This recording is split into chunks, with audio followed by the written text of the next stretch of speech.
What's up, G-Spur gang? Almost a year and a half ago I said we'd be playing more Gatekeeper after we got a taste of that first beta in Next Fest. Back when Next Fest demos didn't stay playable after the first week, and we had to thirst for more droplets of content and scratch ourselves aggressively while we anxiously await the early access release. Anyway, I was right in saying that we'd be back. Though you may not have seen it if you haven't seen my second channel, which, oh, shameless plug time, I promise it'll be quick though. Channel is weekly funny moments of just kind of stuff we're playing at the moment. See, that was fast. Alright, now back to Gatekeeper. A lot of stuff has changed, because it's been 16 months and a journey throughout early access. So welcome officially to Gatekeeper 1.0, and let's give a round of applause for 1.0 of Gatekeeper. Let's go. All right, because congratulations to an absolutely explosive launch of Gravity Lagoon's first game. Their publisher Hype Train Digital also has just an absolutely fantastic eye for these roguelikes, and being able to give Gatekeeper a chance and have it shine puts it up on the tier of some of my favorite roguelike games, just like what we've seen from them in the past, Die in the Dungeon and Nordhold. But if you're new here, you might be saying, what the heck is this game and why are you trying so desperately to show it off? Maybe even a little too desperately. Okay, buddy, you know, why don't you calm down for a second? I like this game and I want to share this game. I don't think this is desperate, is it? It might seem desperate because of the way that, you know, you're supposed to craft a thumbnail and a title these days, but I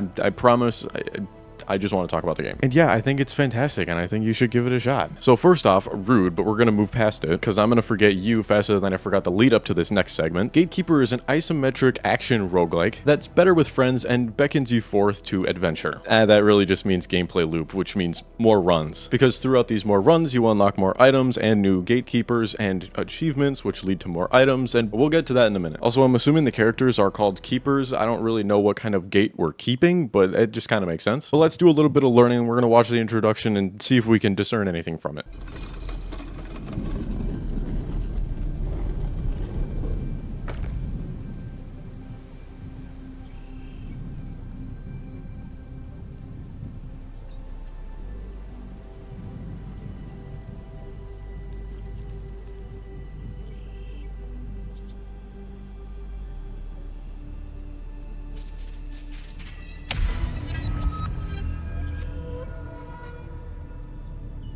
What's that? Is that crumbling noises? Is that the fabric of reality crumbling? We gotta go repair the piece. I think that makes sense to me. That's a good enough reason to keep beating sirens and playing an endless loop of non-stop stages, full of almost bullet heaven levels of enemy hordes, right? I mean, sure, we'll go with that. Anywho, I blabbered on about this game before early access, and I'm really trying to redeem myself here, because this is when I was, you know, a wee infant in the world of commentary, and I personally think I've improved. I hope I improved, because that was over a year and a half ago. So here's the redemption. But I think you'll like this if you give it a shot. There's a lot of progress to be made, and if you're into that, then it's perfect. The progress feels natural. Gatekeeper does a great job at drip feeding you rewards as you ease into the game, and then starts to, you know, bump up those levels and say, hey, you can reach a little higher. Hey, you can reach a little higher. And really starts to make you work for these achievements. You'll get more familiar with your surroundings, you know where to look, and you'll be more comfortable in your keeper's skin as you figure out what's going on in the world around you. There are, of course, incentives for doing these achievements, so it's not just, oh, I'm looking for the, you know, platinum trophy, which we're not playing on PlayStation, so you're not looking for that anyway. Each achievement unlocks a unique item, and some of these items are parts of sets, which you complete the whole set during a run, and you can unlock a triad, which gives a special bonus to those items. You can have up to 3 of these, but you'll be able to find and play with these items in future runs. Some items are unlocked by action repetition, some are luck, some are by finding a specific item in a specific stage, by going a certain build, by looping, and with the good old classic, you can't beat this, just beat the game on the hardest difficulty with every character individually. There are 81 total achievements, and out of those 81, 64 give you a unique item. We've also seen 5 new additions to the roster since the original beta. We're first introduced to the Tech Hunter, who uses his shotgun, grenades, and orbital lasers to completely obliterate his foes and turn them to ash. With a passive that also allows him to pick up extra items throughout the run, he's going to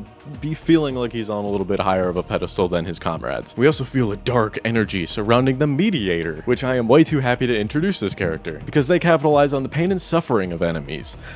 The Mediator can become immortal, inflict curses and weaknesses onto enemies, as well as just not really seeing much of a threat from curse items themselves and getting a little bit of a bonus from them. They also have the ability to harvest souls and just generally bring pain wherever they go. My now second favorite character sounds off with beautiful pulses. His name is Echo, bringing resonance shocks and balls that explode, to, for lack of a better word and explanation. He also calls down tuning forks to amplify his own abilities. He also has a little disc that he can just throw at you, disc be upon ye, and teleport to it whenever he chooses. Now the Void model is self-sustaining and don't need no man, with her slashing Void claws and the ability to stack a personally unique buff called Entropy to buff her other abilities. She can empower her abilities and just rip and tear through the entire terrain and hordes of enemies while just getting up in their faces and keeping her satisfied, to say the least. And finally, the newest addition to the team, my personal favorite, Aegis. The sentry of the squad brings fire wherever he goes, and piercing spears that he shoots from his hands. These turrets are called Glyphons, and as long as he's standing in the area, they will target onto the closest enemy and just start incinerating them. Throughout the upgrade of this ability, you can have up to 3 Glyphons out at a single time, which makes boss melting really effective. His 4th skill also allows him to become the turret, greatly increasing his attack speed and range. Well, maybe not range, but just the general projectile destructive ability, which does pierce, by the way. And with that, that's the bulk of the tangible new additions to Gatekeeper since the first time it graced my Steam library. There's a lot of stuff under the hood that's been added and improved and reworked throughout this early access, and I really don't want to be just somebody that spews changelogs information, so I hope you've enjoyed what information I have spewed at you, and I hope to spew some more words at you in the future, so subscribe if you want that. The boys and I had an absolute blast binging this game over the last week, and there will be an overstock video for it when the time allows, so maybe October. But here's a sneak peek of what to look forward to. I love pressing F and just hitting stuns a billion times, because I have the thing that makes it so they explode when they get stunned. I am aware of the effect I have on women. Okay, pal. Oh, I'm metagaming right now. I got 2 balls on me right now. Oh my god. I got 2 big balls. 2 balls. Y'all ain't ready to see the double ball. I'm metagaming right now, he says. You gotta put that in the video. I'll put that in the video. Well, I'll say hello and howdy the next time I see you. The next time you click on any of my expanding library of videos. I got plenty around, so go check them out. I appreciate you stopping by as usual. And have a great rest of your day. We'll see you next time.